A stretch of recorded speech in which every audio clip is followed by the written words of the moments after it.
There's another one.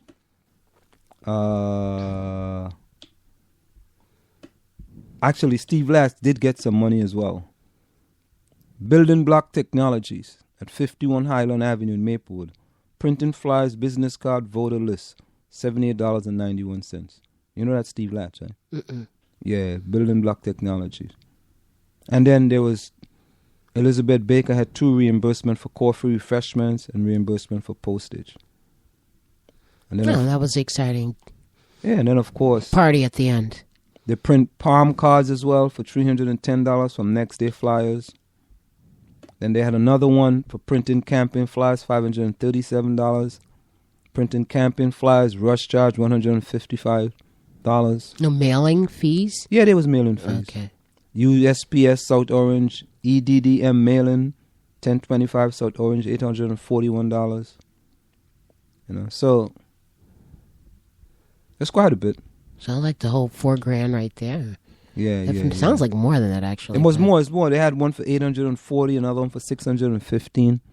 So I mean, they were spending a lot of money, doing a lot of mailing and stuff like that. Now, of course, you saw signs all across South Orange and Maplewood. So they spent quite a bit of money, in the campaign. Let me see. Of course, your good friend. There was no information on the good doctor. No information on the good doctor. But maybe the good doctor. Who's got time for that? He ain't got time for that. Now I wonder if you don't. Good doctor spent his own money. But don't you have to say something, eh? You have to. Oh, maybe not. Do you know Scrivener's in the Village? Yeah. It's a toy store. It's a new owner, right? No, I didn't know that. Scrivener's gets new owner, new name, Shenanigans Toys. After 22 years, Norman Scrivener is retiring from the toy business. He has sold his iconic and beloved Maplewood Village store, Scrivener's Toys and Collectible, to focus on his position as a specialist in charge of philatelic and numismatic properties. Isn't philatelic? Those are stamps, right? That's what it is? I believe so. Also known as a stamp on coins, yeah. At the New York auction firm Doyle. Okay. All right. So he was into collecting, so I decided to pull in the reins and concentrate on my other jobs, said Scrivener in a recent phone interview. That's my real passion. It's time to move on. But local parents and children fear not. Scrivener is passing the torch to longtime local and former employee Aaron Lundstrom, who is thrilled to be running a store in her hometown. This is where my heart has always been, said Lundstrom, referring both to the store and Maplewood itself. I always wanted a store of my own, but I didn't think it will happen. So, there you have it. And then one of the owners, Jenny Smith, owner Aaron Lundstrom and April Smith at Shenanigans Toys. I don't know who April Smith is, but I thought she was one of the owners, but she's not. So, no longer Scrivener's, it's now Shenanigan Toys. I hope they don't give us no shenanigans down there. Oh, God. How did I know something corny was coming after that? Of course. Oh. By the way, you got to talk some sports. Former Seton baseball player Craig Biggio was voted into Major League Baseball Hall of Fame. And that's big, right? I guess so. Craig Biggio's illustrious baseball career will now be immortalized forever. The longtime Houston Astro and former Seton baseball player was inducted into the National Baseball Hall of Fame by members of the Baseball Writers Association of America. I haven't been this excited, antsy, or nervous in any baseball game I've played, Biggio said on Major League Baseball Network. I was crying, I'm not going to lie. I was an emotional mess. You play 20 years in one city. Fans become a part of your life. For them to be able to finally have a guy going, it's an unbelievable feeling. From 1985 to 1987, the Smithtown, New York native led Seton to 3 consecutive Big East tournaments, including a conference championship in 1987. That same year, the Pirates advanced all the way to the NCAA regional final. And we have another big news in sports. You see, and no, Marjorie, they don't play baseball right now. It's basketball. I know that, come on. I understand that.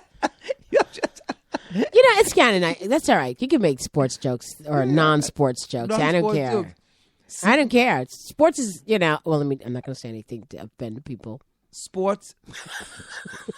Seton Hall earns number 19 ranking in the latest Associated Press Top 25.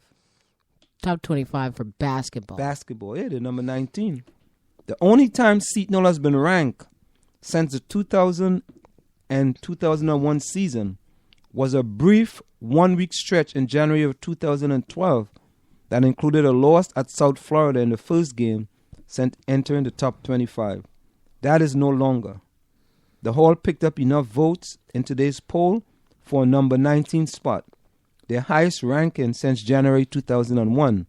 The Big East has 3 teams ranked in the AP polls after Georgetown dropped out following a loss to Xavier. Butler is at number 28 in the polls. So, alma mater, man. Mm-hmm. Go Seton Hall all the way. Yeah. Who's your alma mater? What college did you go to? As an undergrad? Yeah, undergrad. Western Michigan University. Oh, so you went to school in Michigan? Well, that's where I'm from, Anselm. Oh, no, I thought... Kalamazoo, Michigan. Kalamazoo. It's in Kalamazoo? Yeah. Oh.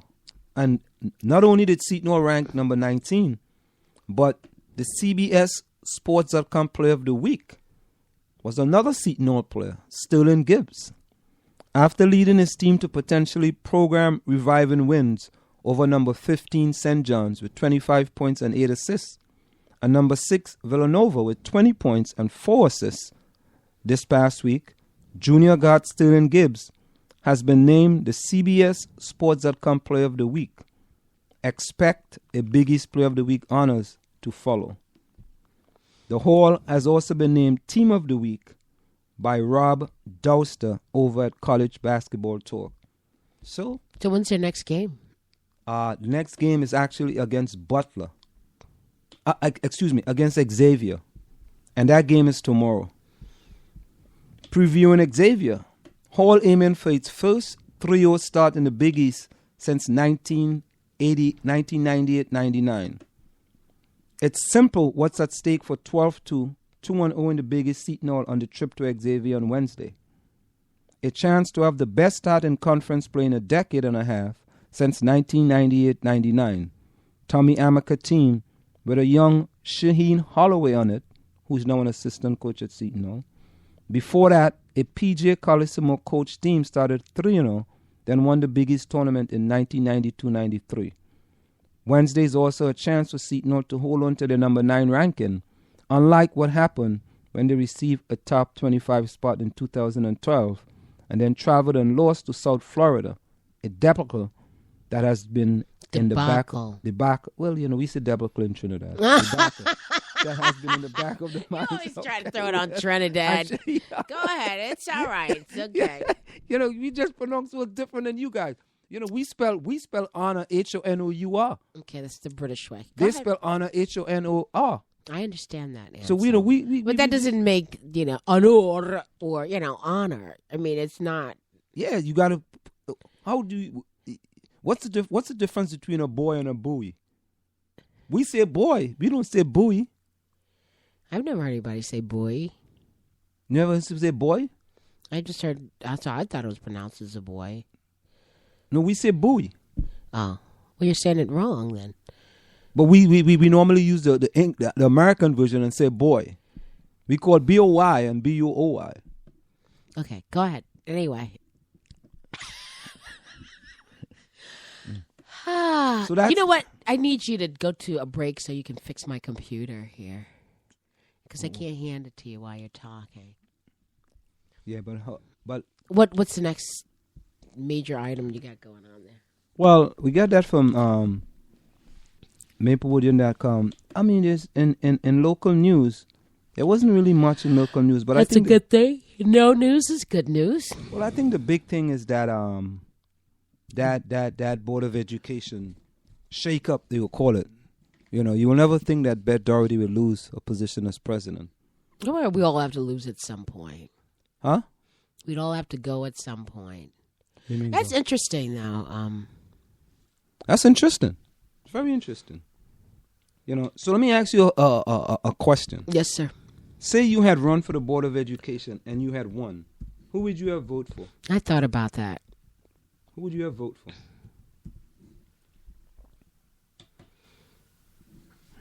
I'm going to leave that. I'm not going to deal with that. I'm not going to deal with that. What do you mean?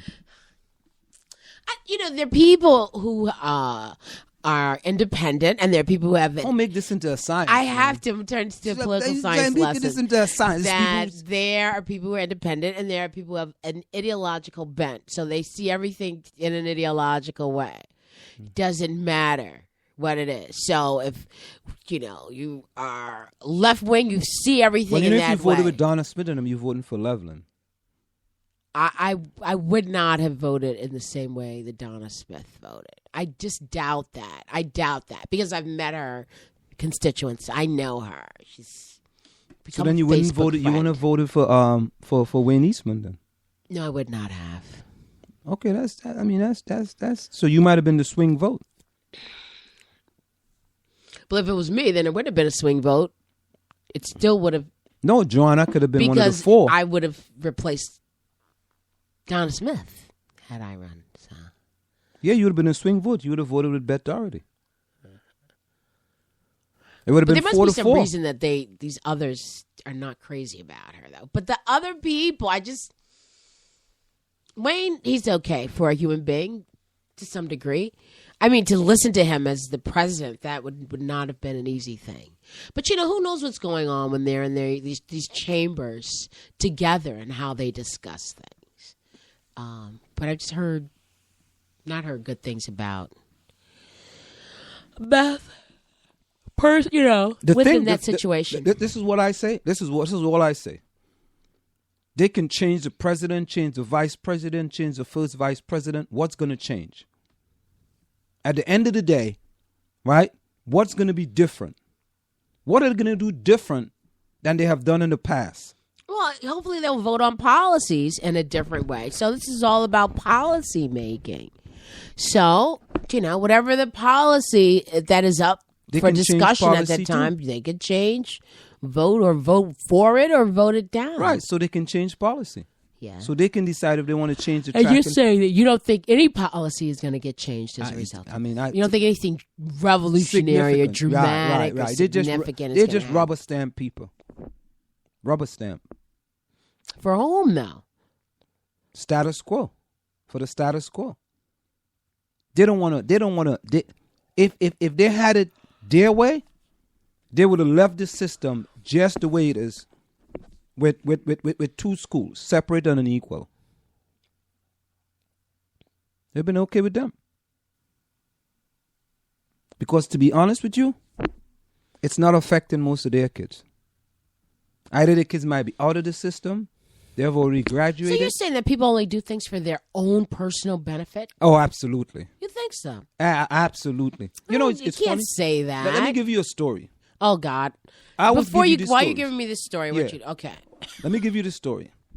My son played Cougar soccer, right? That's the local soccer team. My son was the best player on the team because I put time and effort into him. I trained him when everybody else was hanging out or doing sleepovers and all that other stuff. We would go out to the field and spend an hour and a half practicing. Because I think that if you're going to put your mind into something, you got to put in the time. Just like in schoolwork. You got to put in the time. So I used to put time into my son. So when the games came on Saturday, the coach's son, who was not better than my son, will play more than my son. And my son would score most of the goals when they put him in.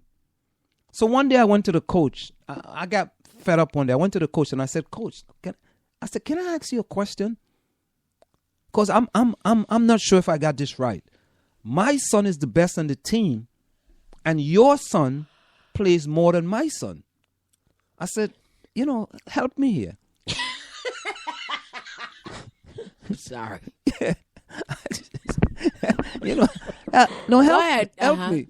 Right? I'm really sure that the conversation went that way, but go ahead. Yeah. He's like, Oh, I didn't notice. I said, you didn't notice?